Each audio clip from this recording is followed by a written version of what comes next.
creators or hot wife creators are doing so well. I mean, these people are buying second homes with the content that they're creating. These tender dick ass motherfuckers who can't fuck because they too goddamn hot are fuck. Because guess what? You need to be able to get in and get out in an hour. That it will hurt their family. We pull no punches. But see, what's to stop them from saying, okay, you've got like Vivid, and then Vivid Plus, and or having having it be separate? Because okay, cool, your fan base that wants to see the skinny, smaller girls and the fitness models and stuff like that. There's nothing wrong with that. There's absolutely nothing wrong with that. If they don't on people thinking outside of the box when it comes to giving you something to smoke over. You don't just love one of your children. You know, you don't just love one of your dogs. And I mean, it's crazy that people look at love like they have to have a whole pie instead of looking at it as there's a whole bunch of pieces on this pie, and no one has more than the other. Like, for instance, I have an all-girl fisting scene. We keeps real in the lounge. Yeah, I saw that on your. Yeah, that was like one of the most fun. Oh my god, it was a crazy experience. I've never had my fist in a woman before. Oh my god, give us the details. It was amazing. When the guys come, do they come on y'all or I get the info all you boys want to know? Because like I said, because he don't know if he coming on your face, your tits, or what. He don't know where he's coming at. So normally when they come, how do y'all handle that? Well, we have a push button, that lights up on our end. We call it the come button. Okay. So we know exactly, when you're about to release that load, and we choose to put it wherever we feel like.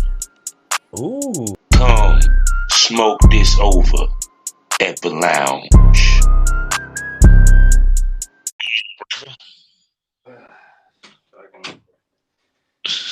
Fucking bullshit. The words of wise man, the world is built around bullshit. We just have to keep some toilet paper to wipe our face from it. Oh my goodness. So my week has been hectic, and how has your week been? Just fucking trying to get ready for Exotica and all these. This is why it's taken so long for my shit to be on multiple platforms, because these fucking clip sites are fucking bullshit. They're a pain in the ass to sign up. They're a pain in the ass to navigate. These fuckers take a cut, and that's the first thing they do. They make sure they get their cut from your hard work. Because here's the deal: I don't give a rat's ass if you're providing me with the platform or whatever bullshit. Your work ends there. And if you did your work properly and hired the proper programmers and actually did your legal due diligence, then pretty much you're on cruise control. It's every performer, regardless of what they do and what they make, out there every day grinding and trying to clump through your fucking half retarded, what am I saying? Fully retarded fucking like site. And then, they got to like pull teeth to get their fucking payments and all this other bullshit. The nanosecond. I'm going to warn any fan I may have listening to this. The nanosecond. Literally the minute that it becomes applicable and it is shown to me that I can afford to set up and launch my own official.com, I'm literally going to drop. I don't give a shit if I'm baptizing the second coming baby Jesus' actual baby. I'm going to drop that little soft-headed motherfucker right in the water. All right, and you better hope he can float. I'm gonna drop him, and I'm gonna go straight to like start working on that. Like whatever I'm doing, if I'm saving somebody from a shark attack, then I mean, hope you can hold your breath.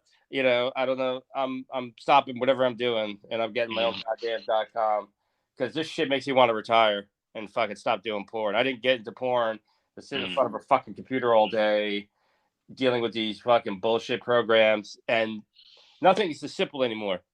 It used to be oh, you fucked this up. Click here. Go fix it. Now it's like you got to go over here, and then you got to read this tutorial, and then you got to go to this thing, and then go into like 3 sub menus. And essentially, it's become, instead of just making the program solid and then making it easy for the average person, because that's who uses it. It's not the dumb fuck who went to MIT before his nuts dropped, and then is like an awkward, millionaire, billionaire before they even touch a tit. Like that fucking mongoloid, that the one with the Down syndrome that runs Facebook, like fucking Jelly Bean running Facebook. That's not the average person. Thank Christ. The average person is just trying to like achieve whatever they're trying to achieve, whether they're trying to download an album, buy something, or set up a fucking platform. So I don't give a fuck how smart you are. Take your fucking money and go buy a rare bamboo, orangutan egg, or whatever it is you fucking weirdos do when you're not getting laid or actually having chips, you autistic little dipshits. And by the way, I don't give a fuck if you're offended by anything I'm saying. Write an algorithm and send it to me, and maybe I'll give a fuck. But you make it easy for the average person that has shit to do to fucking do it. And if you're not, you're making more money than you probably should be allowed to legally. Yeah, you probably shouldn't be allowed to have a license and operate a motor vehicle. So you fucking have customer service. And I know this is a foreign term to millennials and Generation Z's, but you fucking have somebody that's sitting at a desk that somebody could talk to, because the bots and message us. You know what? Why don't you message my nuts? Because I guarantee you, if my fucking track record at like 4 a.m, coked up and drunk, is an indication of anything, at least if you fucking message me, I fucking answer.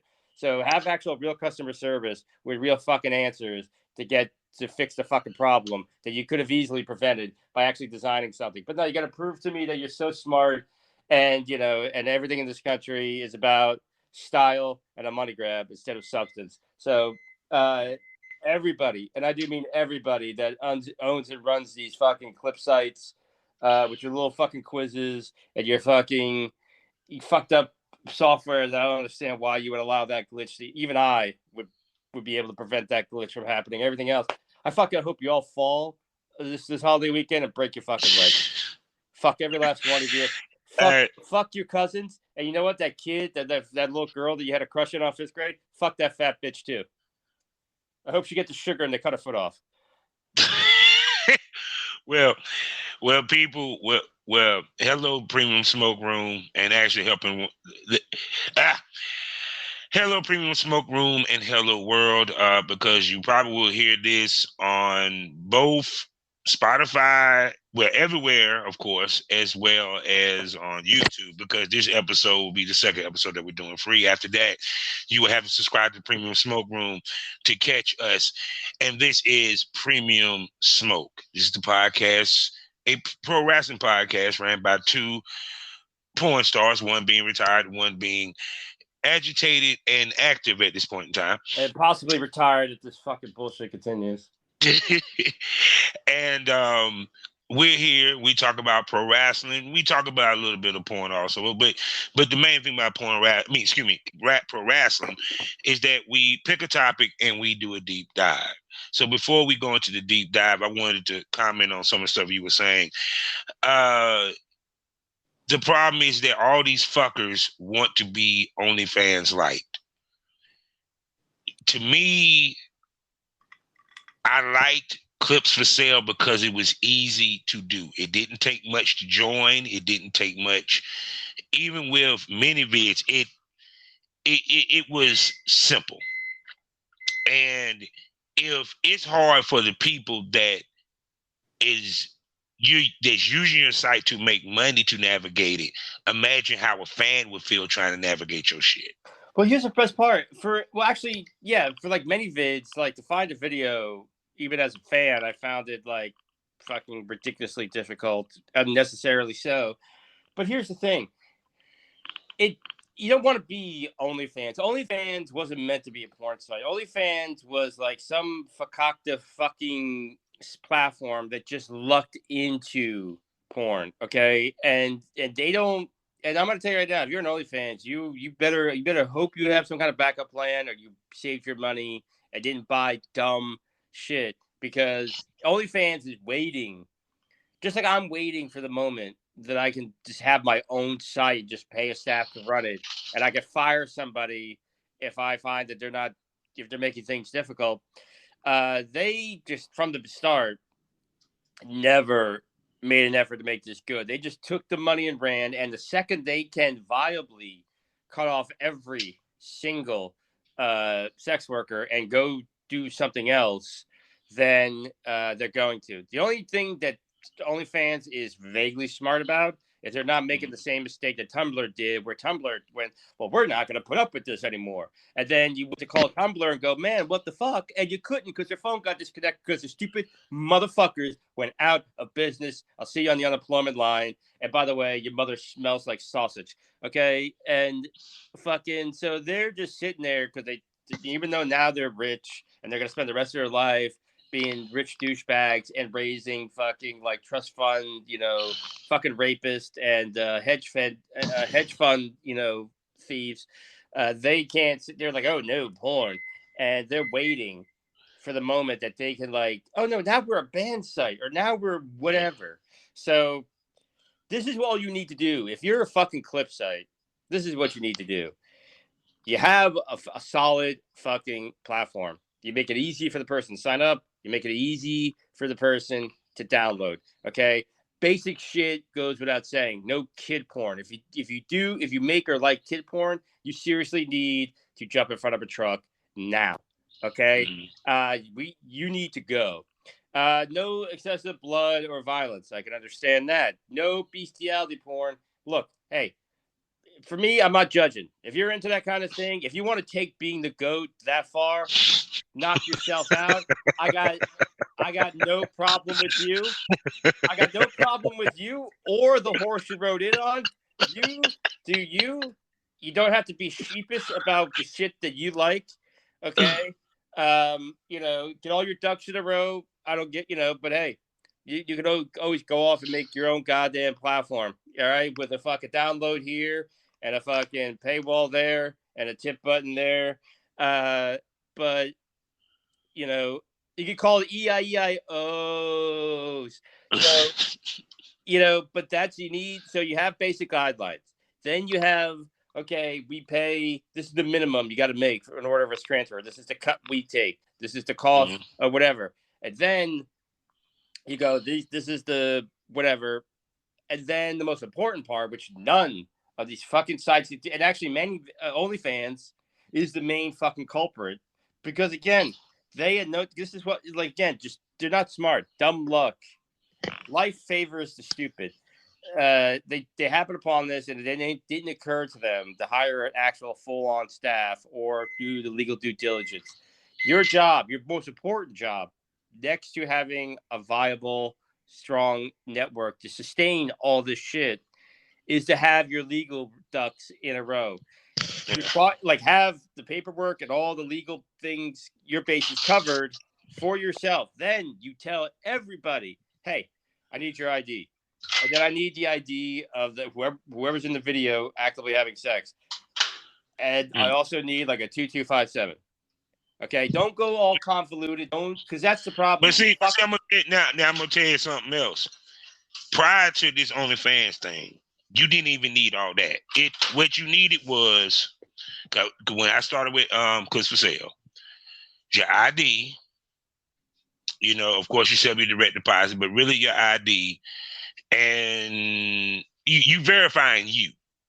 They didn't ask for everything from the talents that you work with, because once again, porn wasn't widespread. So it kind of like, what scared motherfuckers to change how they were was when the average motherfucker could get in it. And which really, and I'm telling you, because even to the point that I remember with Clips for Sale, they had to put out a memo telling people, do not harass the people. If they don't want to give you the ID, They in their rights don't have to.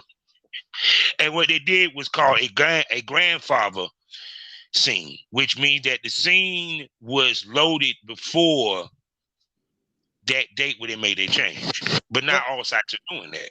Well, here's the thing. If you're gonna, it makes sense to say, hey, if you're having a threesome, you need, and again, just make it be like, all right, I need driver's license, front and back, and I need the two, like basically you need a model release and 2257. That is easy. You take a picture and you download it. There you go. Okay. Now here's the other thing. And again, this goes out to the audience.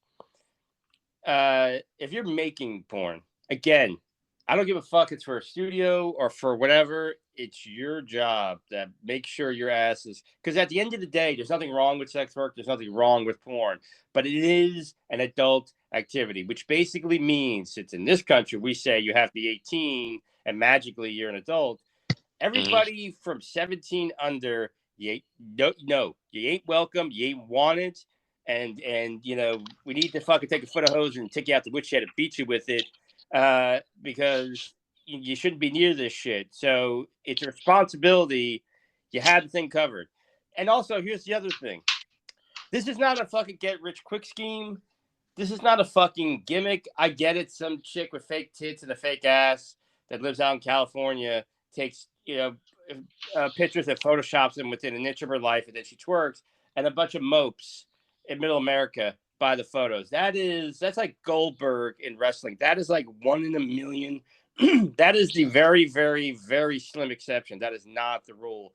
Do not do porn thinking you're gonna get a rich quick scheme and then pout and cry like Mia Khalifa when you're not a millionaire. And don't and when you do it, realize that once it's out there, it's out there. Exactly. And here's the thing, it's not the pornographer's fault. If you come to me looking for a gig or you're doing it and it's out and it gets done and then something in your life changes, well, guess what? That is life. Okay. That's the other thing. You can't just willy-nilly go into this thing and then expect either money or like, oh, I fucked 3 guys on camera, or then I shoved a cantaloupe up my ass. I shoved the cantaloupe up my ass. But now I found God, even though he doesn't exist, or I found whatever, or I'm a different person. Like, great. Different you needs to talk to old you and have them explain to you why you're how this shit works. Why you're playing the grocer's wife in this video with a cantaloupe up your ass, okay? Because that is your doing. And this sob story, I'm gonna be real fucking honest, because I'm literally I don't, not only do I have no fucks to give, but I went to my neighbor's house this morning and burned his to the fucking ground. So like they're not even any near me. Again, it's your choice. So like this idea that you manipulated, that people go, oh, I was manipulated, I was on drugs, I was on alcohol, I was on bullshit. No. Bullshit. You're playing victim because again, people are assholes and they're gonna sit there even though they buy it and watch it. And OnlyFans is proof that porn is still a viable money-making venture. And OnlyFans was just some jerk-off MySpace wannabe.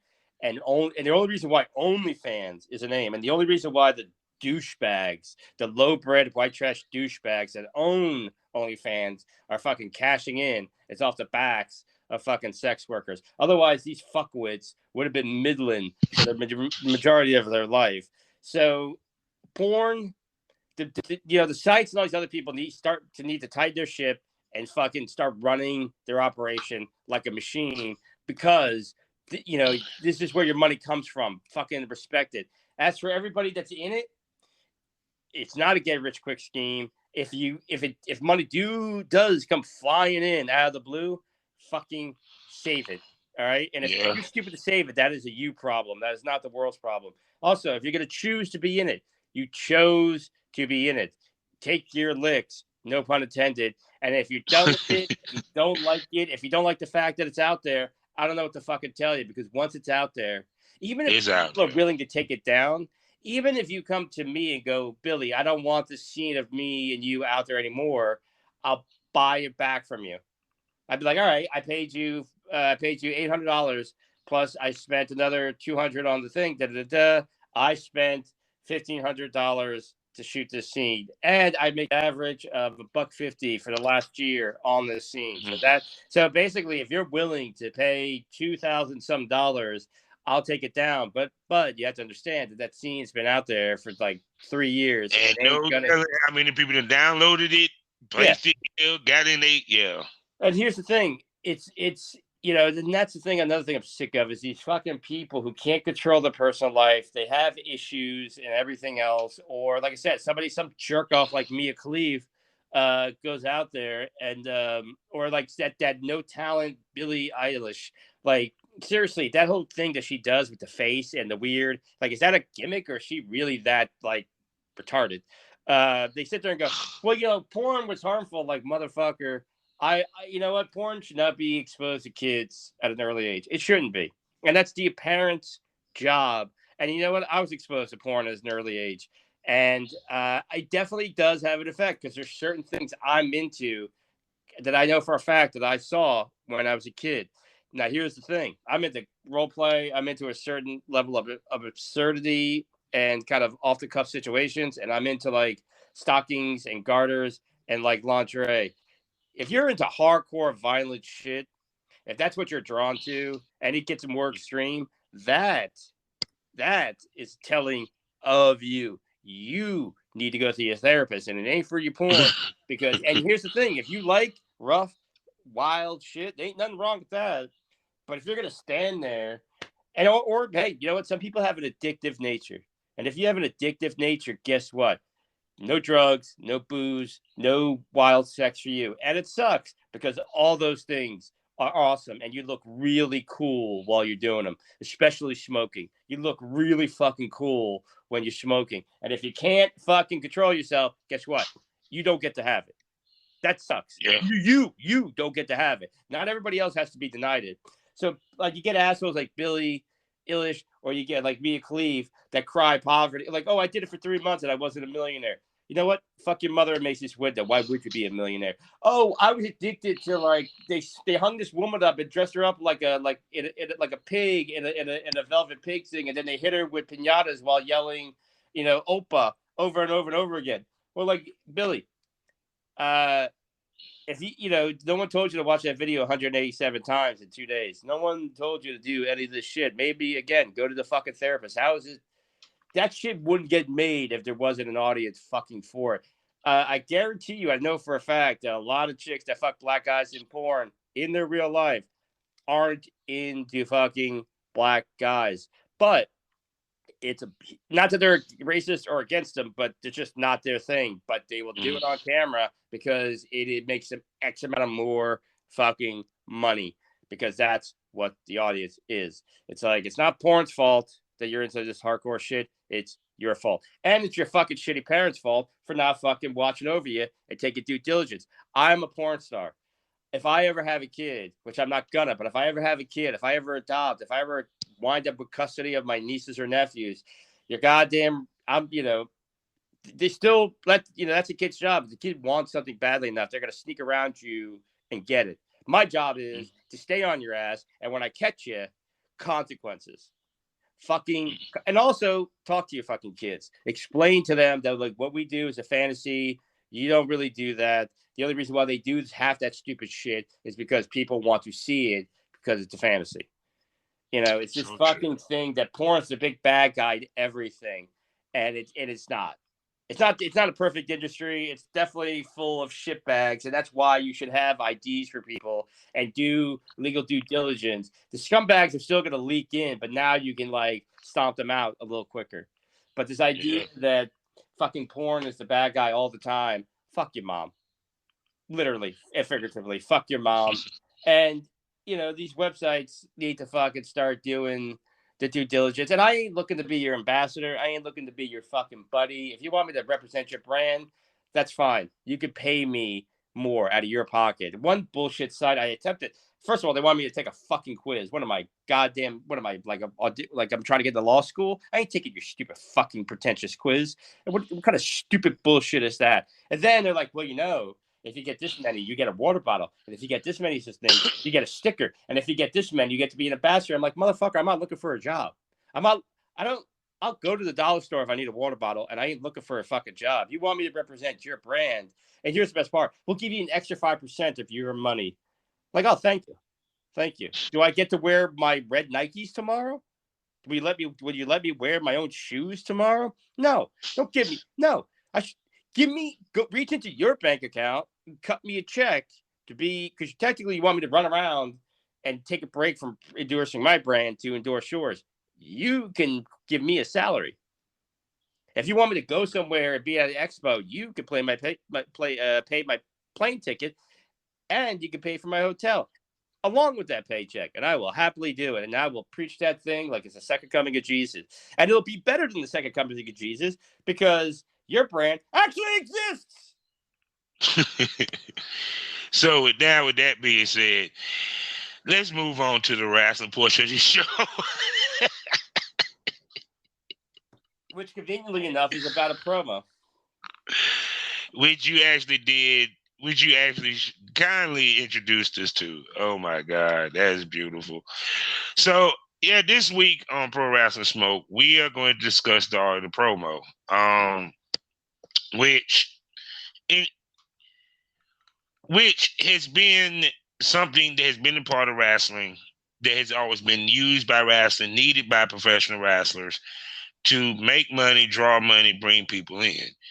And first off, Billy, what makes a great promo? It's basically, inspiring the people, like, kind of speaking with conviction and getting that point across. And it's, like Dusty Rhodes kind of going out there and cracking jokes in the middle of the promo, but he's like being fired up and serious about it, talking about, my belly's big, my ass is big, but I'm bad and I'm coming for you, and this, that, and the other thing.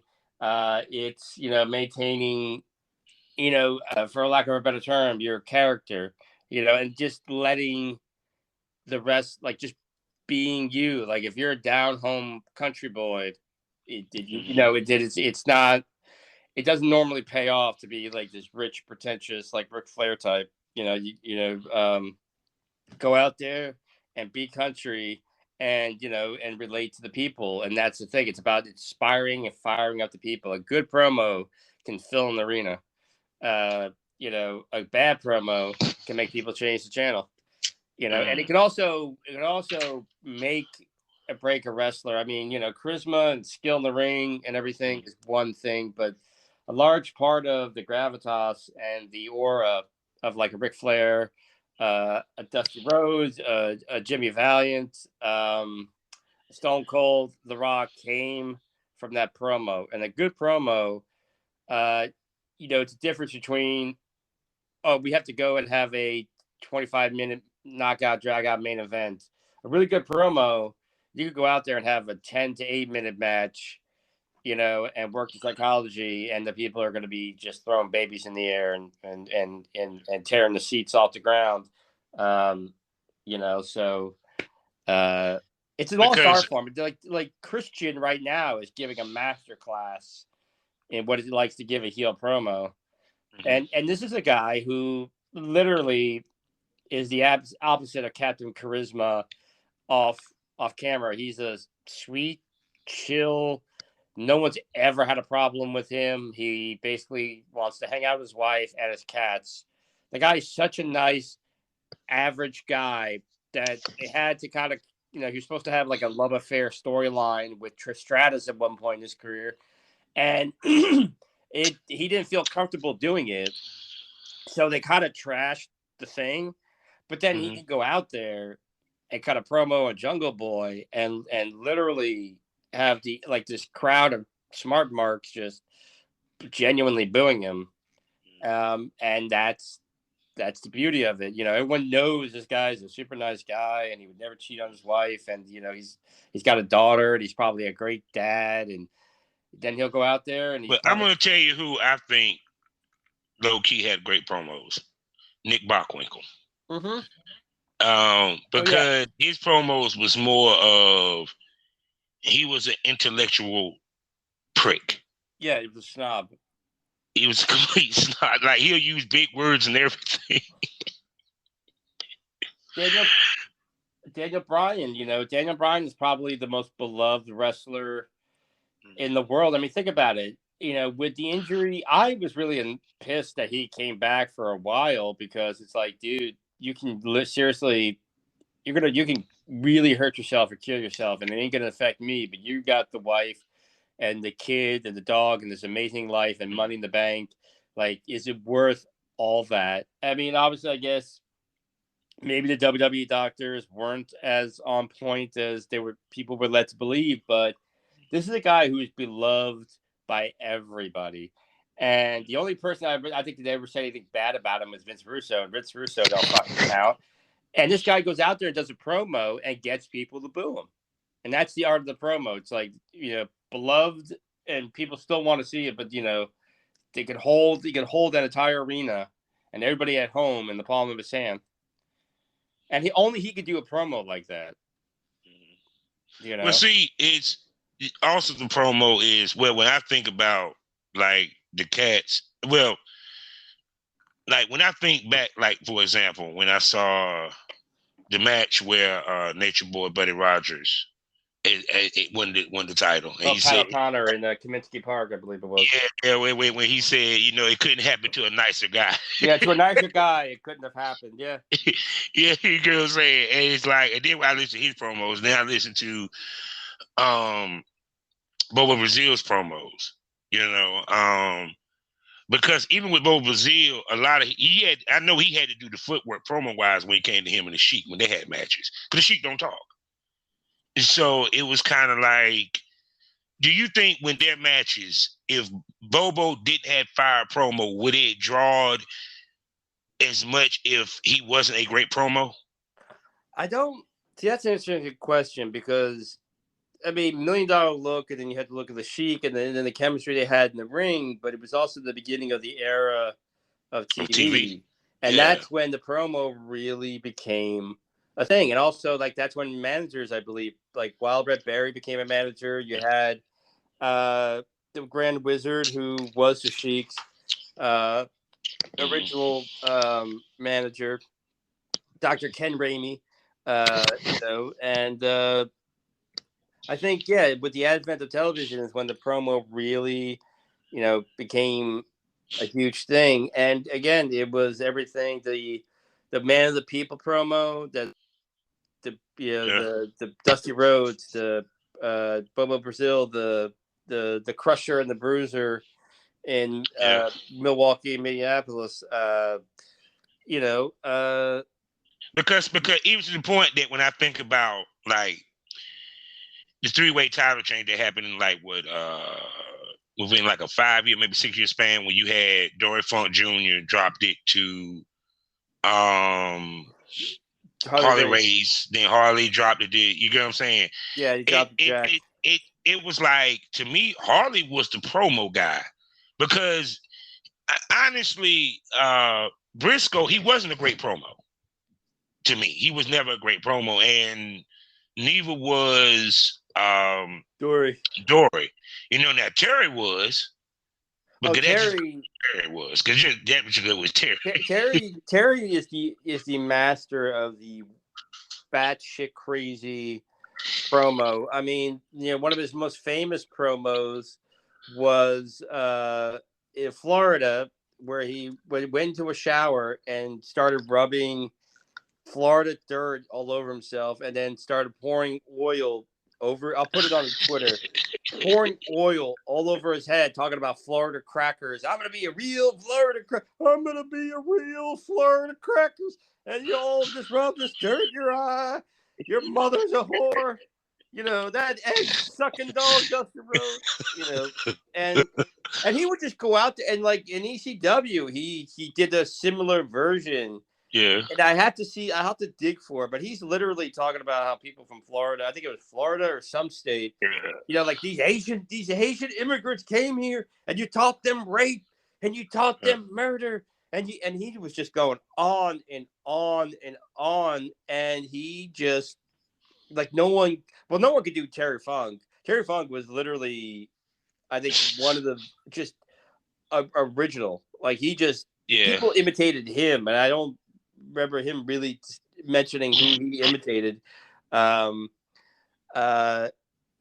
famous Hard Times promo. That actually made my girlfriend at one time a wrestling fan because she didn't believe. She was like really surprised how poignant the thing was, and it kind of hooked her. So that's the thing. Even like a non-wrestling fan who has this judgmental view of pro wrestling, she saw that Hard Times video and about the auto workers and people retiring and being replaced by a computer, and the passion and the way he delivered it. It got her intrigued, made her watch. She became a wrestling fan. Yeah, because see, the promo, part of even being a champion, you had to be able to give a promo. Even when I think about the NWA, because at some point, like for example, Tommy Rich gave great promo. David Von Erich actually, and Kevin Kerry was a terrible promo. I'm sorry, I don't care what nobody say. God bless the dead, but Kevin and David was good promos. Because I remember David enjoyed Championship Wrestling, and he was talking or what have you. And when he was on the mic, also, even when they did the storyline where he defeated Gorgeous. God, what's his damn name? Jimmy. It made him and Sunshine had to work on the farm. Oh yeah. Period. But it also, one of the guys that I felt wasn't the greatest wrestlers, but his promo would kept him in the game, had to be Michael P.S. Hayes. I'm sorry.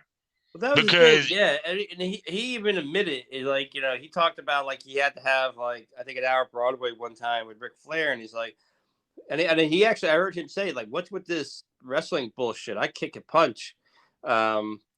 He was the promo Thunderbolt Patterson, a notorious pain in the ass to everybody he worked with, and apparently not even that good in the ring at all. But that promo, because he had it up to here,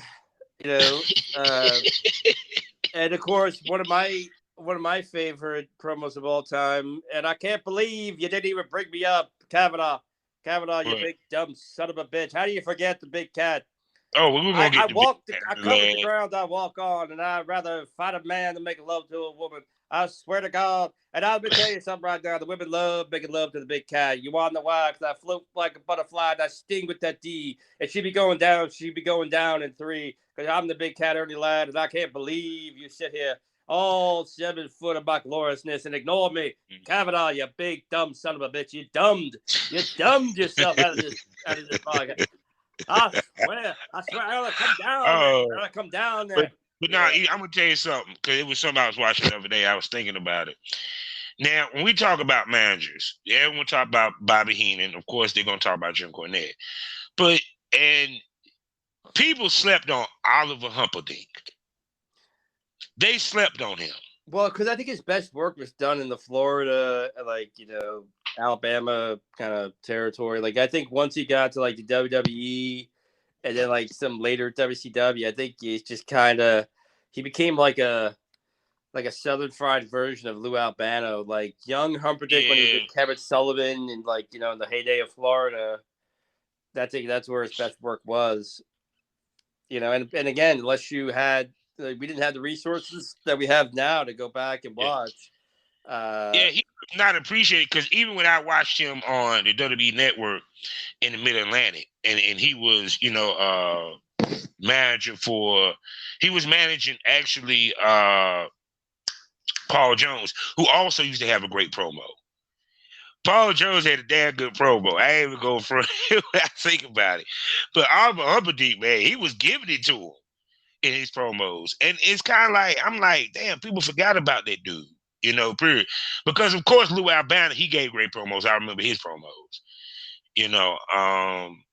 because it was like managers, to me, always gave the best promos, because they had to not only talk themselves into the building, they also had to talk the wrestlers that they were representing. Yeah, no, I mean, Yeah, no, I agree. It's like that was the thing too. When you were a manager, I mean, it was very rare. Like I think Elizabeth really was the only one that never had a promo, and she was like a manager. Sensational Sherry, that's the other thing, and she had good promos. Well, she had a great everything, and that's the thing. Like the four pillars of that late '80s, early 2000 era was Sherry, Medusa, which apparently somebody's writing a book on Medusa that's supposed to be coming out, I think, next year. Miss Jackie, Miss Texas, and Luna Fashawn. You had four women that honestly carried wrestling as much as they could at that time on their backs in the American scene, but also could go, like, if they all came back in there, even just a hair past their prime, could still go in the ring and smoke a lot of these current female wrestlers, but they maintained relevance by being tough as the boys, if not tougher, and being wrestlers. Then it would be valet, and they'll go out there and be eye candy. Then they would be dastardly managers, and and cut promos, and so they were able to stay relevant and be in the business, despite the fact that there was at times just no opportunity to wrestle, and they found ways. And one of those ways was, just being able to cut that promo, with Sherry being the best out of all of them. But these ladies, like, they don't get enough credit for the fact that, like, they could be in women's wrestling today if they want to. They were sexy as fuck. I'm sorry, I always hate to bring up sexuality when we're talking about wrestling. Fuck that, but I had a crush. I had a crush on Sherry like you would not believe, and even back in the day, and I always had a special thing for Miss Jackie as well. But these, they, again, the promo, and they were just, they could do it all.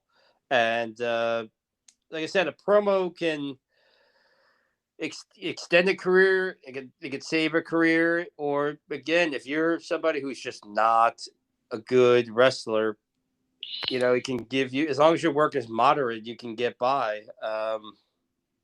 Jerry Lawler always had a great promo. And trying to think of another great. Oh, Ricky Morton. Yeah. Yes. Oh, and I'm sorry, Mouth of the South, Jimmy Hart. And again, his best work was done in Memphis. Yes, actually, to be honest with you. So, in this day and age, because you mentioned, what new heads do you see outside MJF? Do you see give great promos? Like, if you were teaching the class on promo and you base it off of this generation, who would you point to?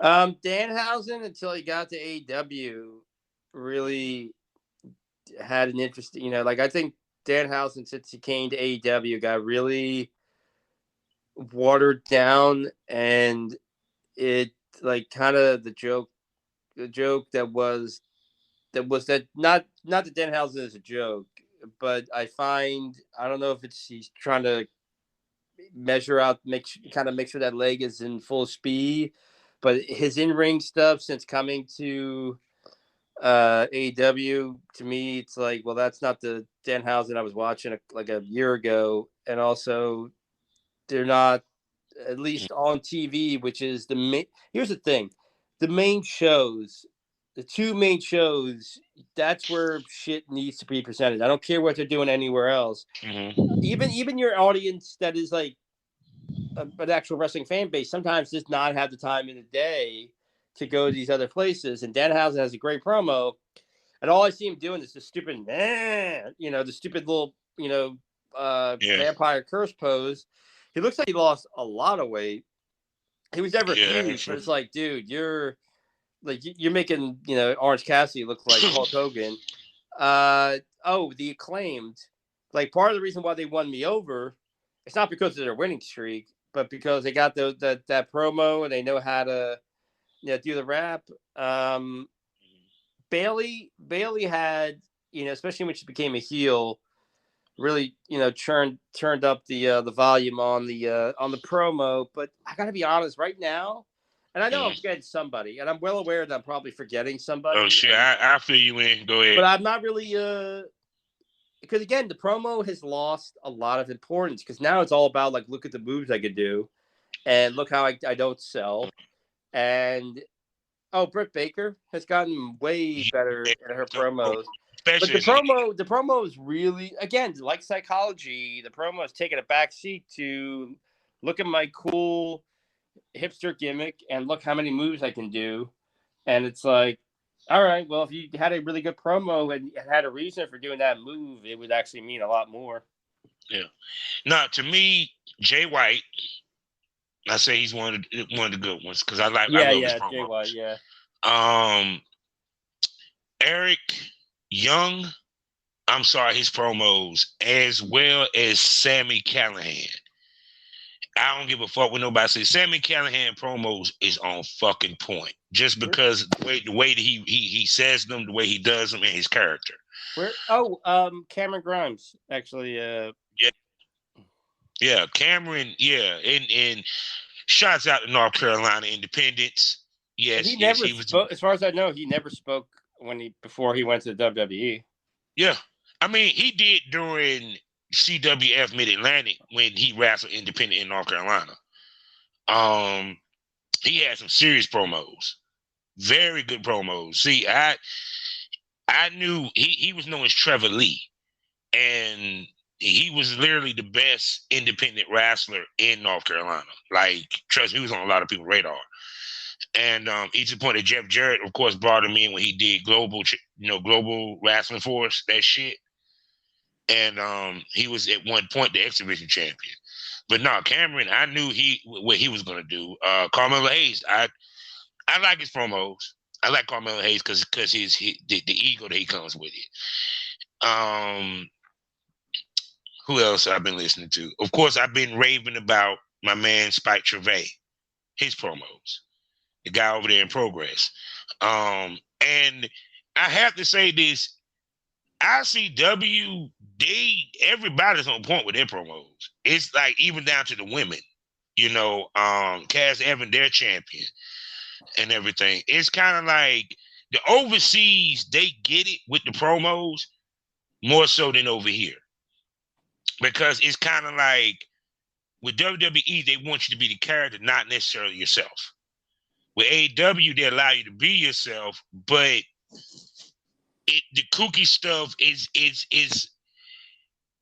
how can I put this? There are not a lot of guys that know how to do a promo on both sides of the fence. Like Ricky Starks, great promo, great talk. Actually, yes. I mean, it's straight up or hands down. But that's what I mean. It used to be a time when I think of the Attitude Era. A lot of the motherfuckers, even the Nash, had good promos. You know what I'm saying? When you think about it, I can't name 5 dudes in WWE right now that can give me a fiery promo. No, the Miz, if he's allowed to, like the Miz to really talk, yeah. And the thing is too that I think another reason why the art of the promo is kind of slowly going the way of the dinosaur is, one, people are more interested, like, look at all the stuff I could do, or look at my gear, and it's like, okay. Mm-hmm. The other thing is now, and I don't know how scripted they are in AEW, but like WWE is the if this was a criminal offense, they'd be in the chair where they write. And again, look, I could cut a wrestling promo. Obviously, once kind of the fuse is lit, I can, go off on a tangent and I can improvise. But again, it's a uniquely wrestling is a unique thing. You can't. I think this what happened. When wrestling became national, the promo somewhat died. No, it's when WWE went public and they really started to. I mean, it was dying before then because because when I look at it, right, even though you had The Rock, you had Stone Cold or what have you. You feel what I'm coming from? You had The Undertaker. You had all these guys. It was kind of becoming less about the promo and more about the antics. You feel what I'm coming from? Yeah. And two, also when you took away with part of the promo was also to get people to come out and see you. But when it became more about TV and less about Roman, do you want to see Roman coming to Raleigh? You know, Rick used to sit there and do 5 promos for 5 different cities. You feel what I'm coming from? Yeah. So it's kind of like not only was the promo important, they practiced the promo a lot. Because people that don't realize how much talking Rick, Dusty Rhodes, and RS and them had to do when they recorded promos. Because people go back and really listen when Jim Cornette talk about it, they had to go for TV. That means they had to do 3 promos, because they may have 3 or 4 shows that supposed to be happening. So they had to do a promo separate for each one to promote that city. You feel what I'm saying? Yeah. Well, so in turn, go ahead. No, but I mean, like, if we were gonna do a promo thing, like if we were gonna do a live podcast together and we were doing promos, you know, and talk like almost like it's gonna be a grudge match or something, then there's the way Kavanaugh would do something, it's the way Kavanaugh would speak. And then there's the way I would do it and the way I would speak. And honestly, again, the WWE, however it came about, WWE just could not wait to drive in the nails, because you have writers and subpar writers that aren't even trying. Basically, what they would do would be like, okay, you're going, like you said, you're going to Nashville, Tennessee on Monday. Then you're going to, you know, Evansville on Tuesday, and then you're going here on Wednesday. You know, you're going to do it 3 times. Also, these are the matches you're having. These are the big bullet points I need you to hit up. Like, you know, it's kids get in free, or it's like, you know, make sure you mention the stadium and the arena, da da da da da da. And they go, here are the bullet points. It just fill around it. And that's what the guys were able to go out and do. And it was them. And some guys were better than others. But when you got bad writing and you have people going out there reciting bad writing in one take in front of a live crowd. And that's, you know, again, that's why I think Danielson and Punk have really, and also even MJF, like, that's why I think they excel in their promo, because especially with Punk and Danielson, they made, I'm sure they probably put in their contract that, like, just give me bullet points, but I'm going out there and I'm just going to say what I say. And it's natural and it works for them. Because Punk couldn't do the Daniel Bryan heel promo. I don't care how good he is. That is a very unique way of, I mean, even in WWE, that whole, Whole Foods, like Mother Earth thing with the hemp belt and everything. I mean, that was just, and he knew that was a unique thing. And even if somebody had that idea, you have to hand the idea off to Brian and go, okay, this is the idea. Now, since you know all this shit, make it work. John Cena, as much as a lot of his shit, I like him as an actor and I like him as a person, as a wrestler, but he had a way of doing things. It was John Cena, and John Cena talked like John Cena. You got to let wrestlers be wrestlers. Now, here's the thing. I'm not politically correct, but I'm very forward thinking and open minded. Now, but when I get the ball rolling and I'm angry, I am going to use terms like retard and mongoloid, and I'm going to go, but I'm not going to go past that point. I'm not going to go into like racial slurs. I'm not going to go into whatever. Again, now you catch me in a regular conversation, even when I'm mildly aggravated, I'm not gonna. I back off the word retarded mainly because I'm tired of seeing people's Fox outrage. But when the ball is rolling, and especially if I'm playing a heel, retarded. You're retarded. Half retard. Half retard just means you're short. I don't give a fuck. Fuck you. It's not my fault that you're dumb and short. What? I got to be blamed? I wore a condom with your mother. Don't get mad at me. I took the responsibility. I'm not the reason why you dig ditches for a living there, Joe Sixpack. If you're not going to do, I'm setting an example. I'm going out there every day, living the dream, making money, making people like you come and pay to see me so you could take a glimmer at somebody who achieves things. And I have to stop and watch my words for you. What have you done to make me want to do that? Nothing.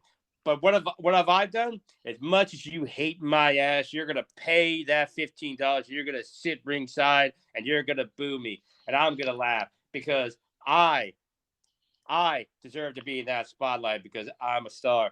And maybe, just maybe, if you spend a little less time digging ditches, a little less time being half a retard, you would get up and fucking be somebody one day, but you ain't. So just sit in your chair and watch a star work. That's a promo. Not a perfect promo, but that's something I came off the top of my head. And if I was pushing a town, I would have been like, you come to the Evansville Arena and you know, this Wednesday night at 8:00, you come to this Evansville Arena and you buy that ticket and you come and see me because you know why you're buying it? Because as much as you hate me, you wishing, you're begging, you're hoping that I get my ass whipped. And there comes the pleasure. Not only do I get your money, but as I leave to go to my fancy car, to drive to my beautiful wife in my big house and spend the night with her, as I leave, I get to look at your sad, broken-hearted face because not only do I have your money, but I stole your dream. I stole your hope. And what's better than that than stealing a fool's hope? Because you were dumb enough to have it. And that's it. You know, it's like you don't. I mean, again, in the good promo, you probably wouldn't. You don't call them like, you know, you don't go too heavy on the. You maybe say redneck or something, or like, you know, that's the other rule of promo. Yeah. You don't sit there and call your opponent old. You don't call them fat. You don't, you know, whatever, because then if you lose, you lost to a fat old guy. You know, there's basic common sense things, but you know, that's the thing. You would get the ire of the people. You know, and you hit you're going to come to this arena at this time and so on and so forth. And again, not a perfect promo, but if I was going to do that promo to get somebody to come and see me, I would tweak it a little bit. But like that whole line about, and you're going to pay the money to watch me. And when you don't, not only do I have your money, but I have your hope. Then, you know, that's going to, you know, because you're dumb enough to believe that your man could beat me. That's what, you know. Tully Blanchard was an amazing heel. Not a great promo, but he didn't need to be because he could say three words. I think he in the heel was the promo because even when I think about it, he didn't have to really be fiery because the way he was a smug asshole heel. Because even when I remember I first used to see him when he was talking about how women was giving him money, you know, period.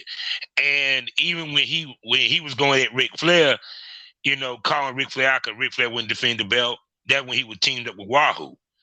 And to me, he had promos. His promos worked because his promos was him.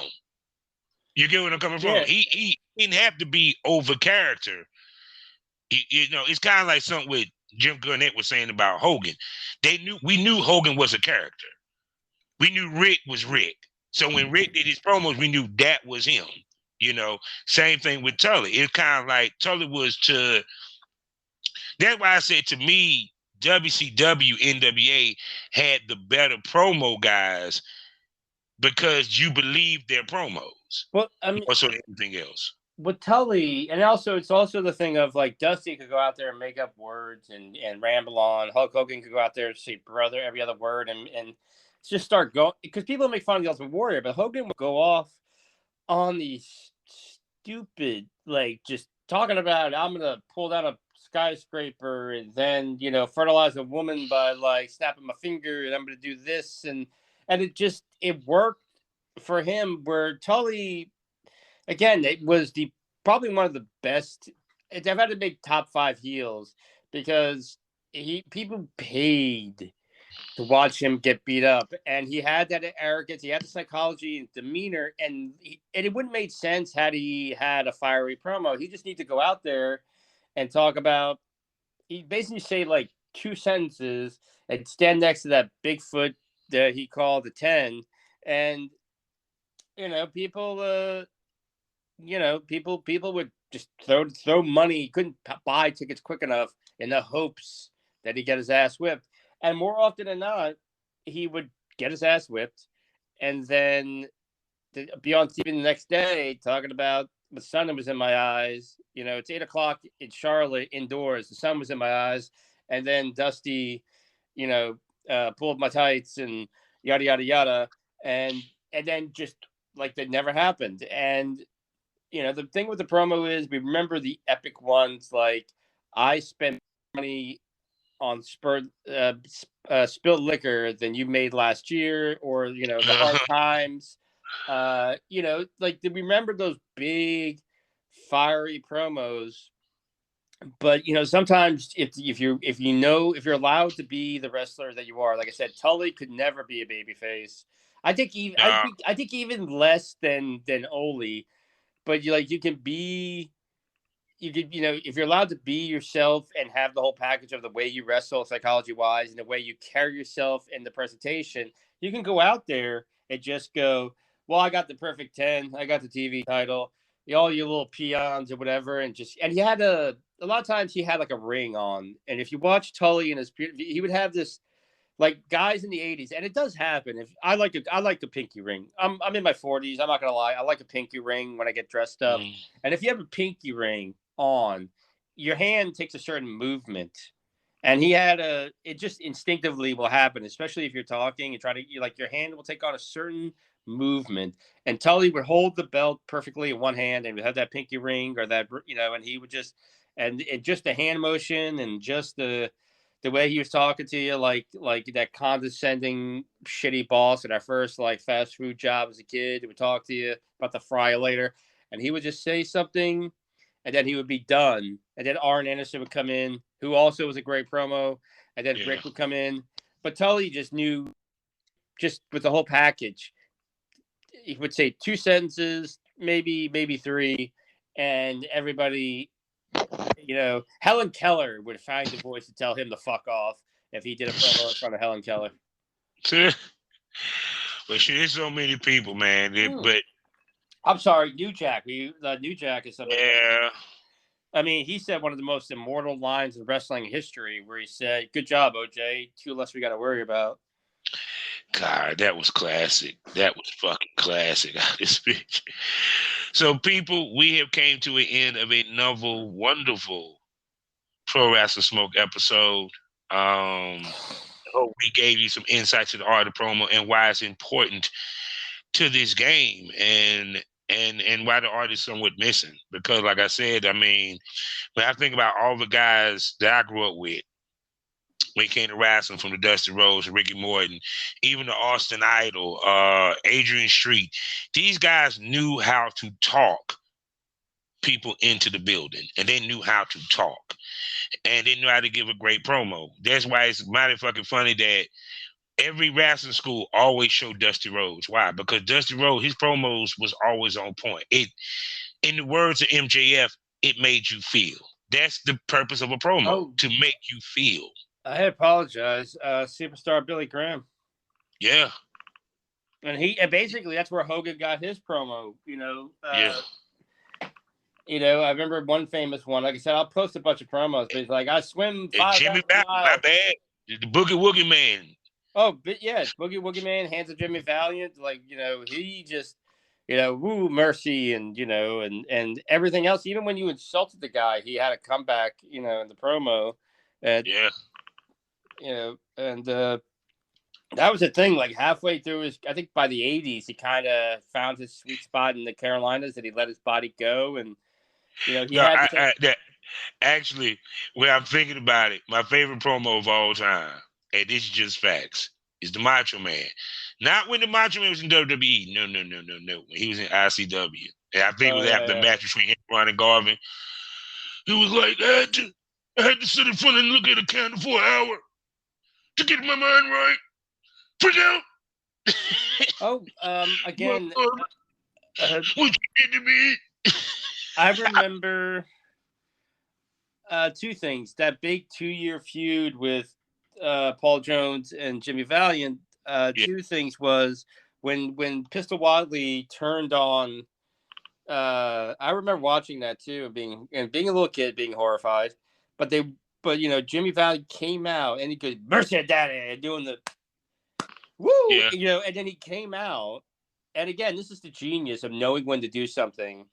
He came out and he did this promo, and he's like, man, I thought we were friends. I was always, like, if something's wrong, you could talk to me, and if you need the shirt off my back, I'll give it to you, man. I don't know what's going through your mind right now, but it's gonna be. And he just kind of gave this heartfelt.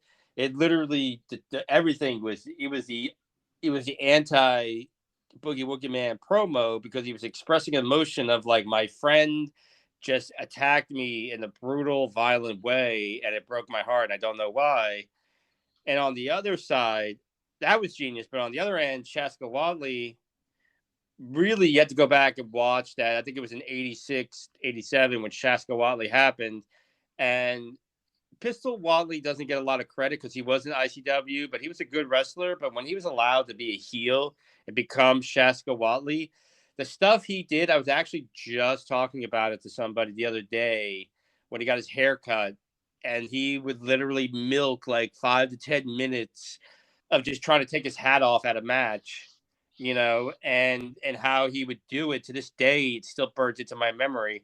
But he would do this thing like, "You cracker, you honky," and you being the angry militant black guy. "Let me tell you something," and let me whatever, and you white devil cracker, honky motherfucker, and then he would turn to Paul Jones and go, "Tell him, boss." Damn sure did. And he was like so quick. "Let me tell you another thing. I'm gonna tell you another thing. And I tell you, I kick his crack ass and all you rednecks and your white ass and I'm proud black man. I ain't putting up with this no more. Tell him, boss." And it was like so quick, and it was so brilliant. And you get it so rarely. And again, not shitting on the young talent, but it just is frustrating because all the things we talk about, the psychology, the promo, the presentation, it all could be done today. And I would dare to say be done better because the creativity is greater. But they're just stuck in this thing of like, I'm going to get my shit in. I'm going to do all these high spots. Look at all the moves I can do. It's like, that's great. And I'll see you in 8 months for the 3 months you're back. Until you get injured again, and then you're out. Yeah. So there you go, people. So we're done with this episode. Another great episode of Pro Wrestling Smoke. And don't forget, every Wednesday we drop Pilgrim on Wrestling. Pretty much. So this episode will be free to listen to. But after this one, you will have to subscribe to the Premium Smoke Room for $4.99 a month to catch this. And we eventually will do video so y'all can see our pretty faces. That's my fault, people. Last night, because again, I got a lot of big shit going on coming. Exotica is less than 2 weeks away. I'm making a big studio debut with Blush Erotica. And, I'm trying to get, this is part of the reason why my shit isn't up on a massive amount of platforms, because I have to do everything myself, and it don't make it easy, and I get angry and frustrated, and I was in too foul of a mood, and my hair's all fucked up, and so I was like, yeah, we could do it next week. Plus, while we're doing the show, I'm usually multitasking, so now I have to prepare myself that I can't do 3 things while I'm doing the show. I have to basically stand here so you could all stare at my fucking fat Irish face, because Kavanaugh seems to under the delusion that you want to. But like next week, we'll be doing it. Yeah, pretty much. So with that being said, people, you know how we end this: all day, every day. Life is a learning experience. What's the point of the experience? You didn't learn anything. Smoke this over. Sign out, Billy. Quiz? I ain't taking a motherfucking quiz. Fuck you. Here's your quiz. Who ain't doing shit? It's deuces. Black Wall Street is now online, baby. That's right. Visit the GW District. Shop the very best in men's and women's apparel and accessories, home decor, office supplies, books, pantry items, and so much more. The GW District is a retail marketplace of Black-owned products and media. We're both veteran and Black-owned, and we're bringing you the best online shopping experience with products made by small businesses. Come and experience the GW District difference today at shopgwdistrict.com. That's shopgwdistrict.com. The GW District, a retail marketplace of black-owned products and media. That's right. That's right.